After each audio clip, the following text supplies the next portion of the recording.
What's going on, guys, and welcome back. So a little bit different style video today. We're going to talk about 10 cards. 10, there's closer to like 20 because some cards function similarly that have the biggest impact on the game. And this list was actually way harder than I planned on doing. I think I had 50 cards in my initial list that I thought are very impactful in the game.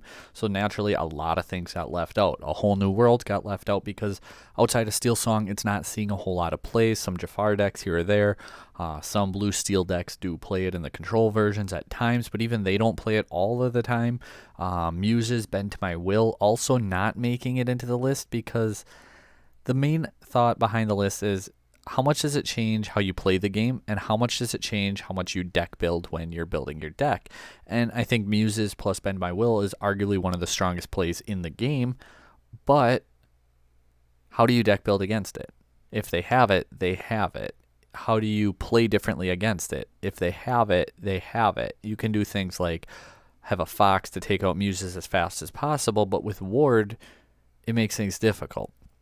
So as strong as that combination is, I don't know that there's a whole lot you can do to prevent it. It's kind of like if they have it, they have it, whereas it doesn't really change your deck building. It doesn't really change how you play the game. I mean, maybe you try to put more characters on board so they can't bounce as many characters, things like that. But at the end of the day, that one was one that made it very close to making it into the list, but it was nonetheless one that came out.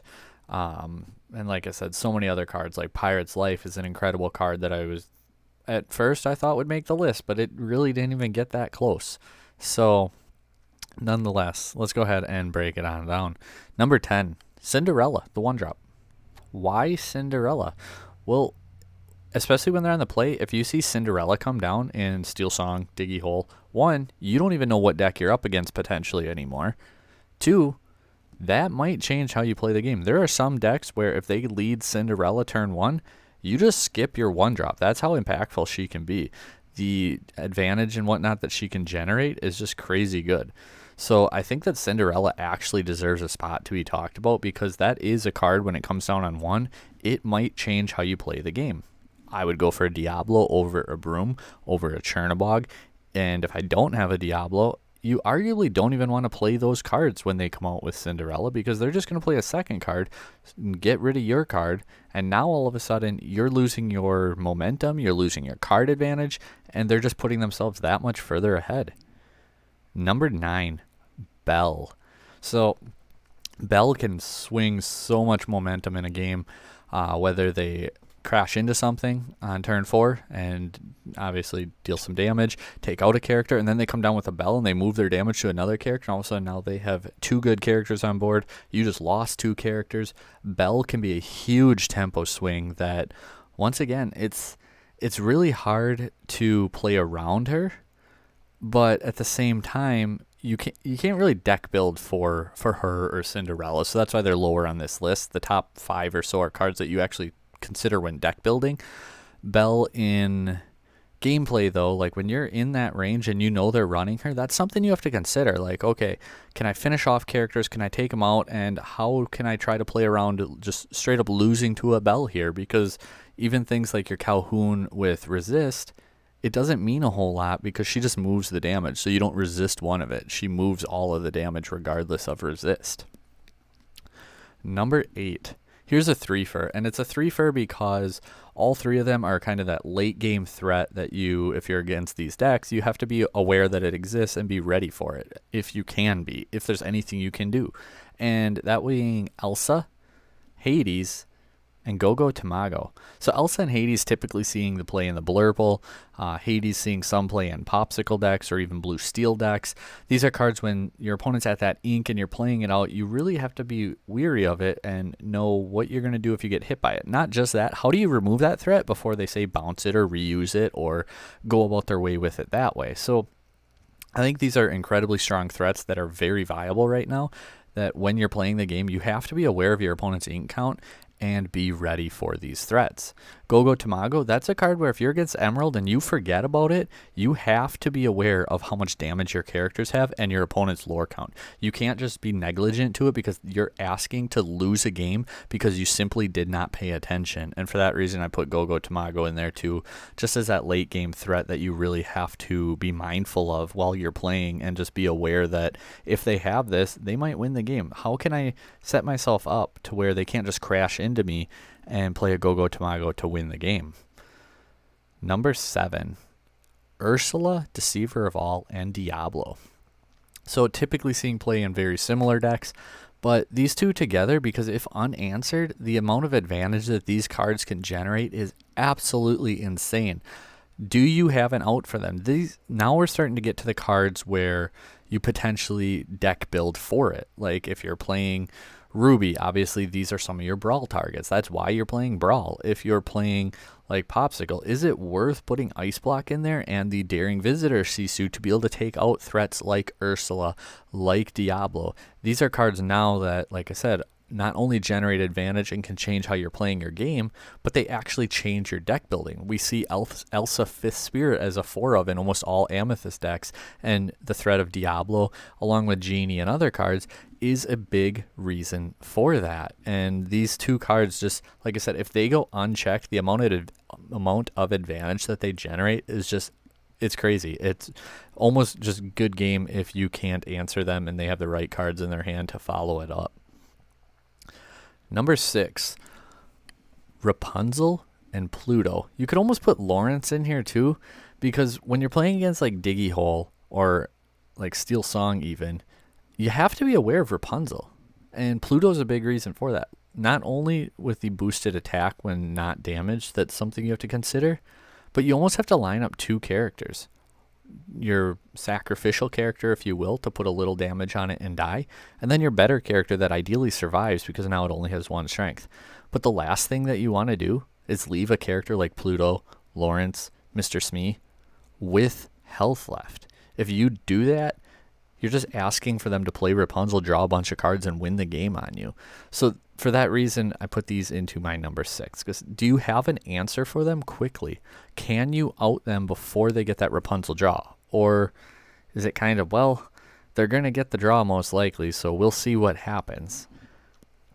And it's not simply just avoid the card, because they can use their Pluto, attack something of yours, survive it, and then go ahead and use the Rapunzel draw. And sometimes you can't get around that. Sometimes you're not going to be able to avoid it. They'll play Pluto readied, and then they will do exactly that just to guarantee themselves the draw. But these cards in tandem are just, again, they're generating a bunch of advantage because it's not uncommon to be able to, 1, take out one of your characters, and then 2, draw 3 cards from it. So essentially that's a +4 swing. And as far as advantage goes, that's crazy. Number 5, Crab and Fox. Anytime you see a Crab come down on 3, you really have to kind of wonder, is the Fox still in hand? So as a Blurple player especially, a typical thing against like aggressive go wide type decks is you come down with Broom on 1, Ramp on 2. On 3, you can go ahead and play your Crab, boost your Broom, take something out, possibly survive it because of the 2 willpower. And then the next turn, Crab takes something out. Then you play your Fox, bounce your Crab, and that takes something out. In addition to that, McDuck Manor seeing a lot more play. But one reason I've heard that Castle is so bad, because Crab plus Fox kills a Castle. However, if they play Manor, you swing into it for 3 with Crab. You bounce your Crab for your Fox. You boost your Fox. 3 + 7 is 10. You still take out that Manor in 1 turn. If you're playing a location, if you have Library, Castle, Manor, any location with less than 10 willpower, which is all of them, and you see a Crab come down, don't follow it up with the location. If you follow up a Crab with a location, you're just asking to waste your entire turn. That is all you are doing, is asking for your turn to be wasted, because they're going to swing into it with Crab if they need to, bounce the Crab with Fox, finish it off, and now they have Crab once again in hand to boost their Fox for their next turn. If you see a Crab come down, ink the location, save it for later, get the board state under control before you just start throwing locations down. Number 4, we briefly talked about it, Genie. I think Genie is a card that when you're deck building, it's something you have to consider. Like, okay, do I have an answer for Genie? Whether that's my own evasive threats, whether it's Elsa, whether it's Belle to move damage, whether it's my own Genies, whether it's Genie plus Crab, whether it is Brawl, whether it's Sisu, whether it's Under the Sea. Some type of answer. Genie is a card that you have to respect and know that it's in the format. And do you play a card to out it? Or what's your strategy against those decks? Do you just try to go faster than those decks? What do you do? Because that's where we're at in the format. It's a card that forces an answer, and it does affect your deck building. Or it at least should when you're making your deck and building for the meta that you're in.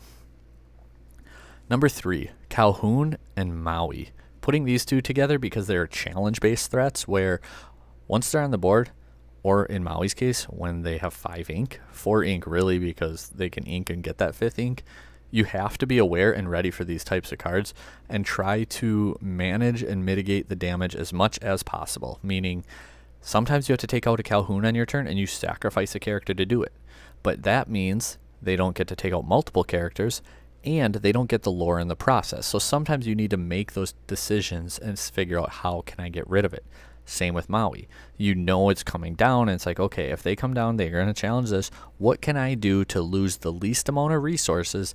Because I'm going to have to throw something else into Maui. Otherwise, they're going to choose their own target, and I don't want them choosing my decisions. I want me to make their decisions for them, whether that means you only quest with one character and you kind of force Maui into it, or you go ahead and take out Maui with one of your characters. Either way, it's these type of cards, again, and when you're deck building, it's like, okay, do I have an answer for Maui or for Calhoun? Or are they just going to run through my board? Are they just going to destroy me when they come out? Because inevitably, these cards are everywhere in the format, and you will see them.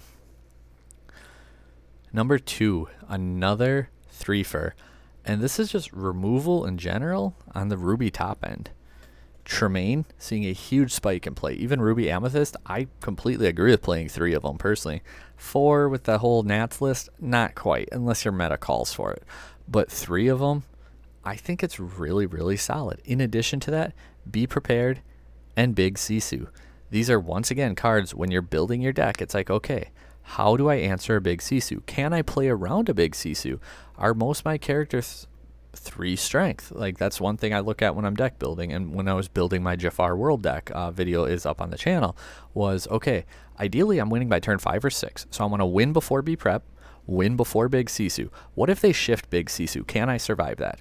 Jafar, the smaller ones, each have 3 strength. Smee, 3 strength. All the characters I was trying to focus on would have 3 strength to also play around a brawl.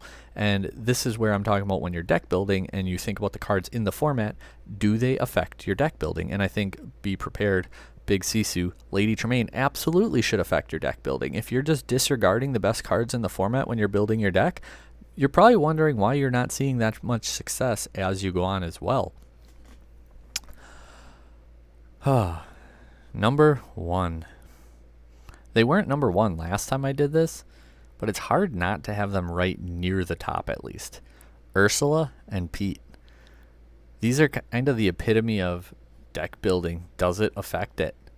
When you're building your deck, it's like, okay, how do I play through a Pete? Can I get around Ursula? How much do these cards build or affect my deck?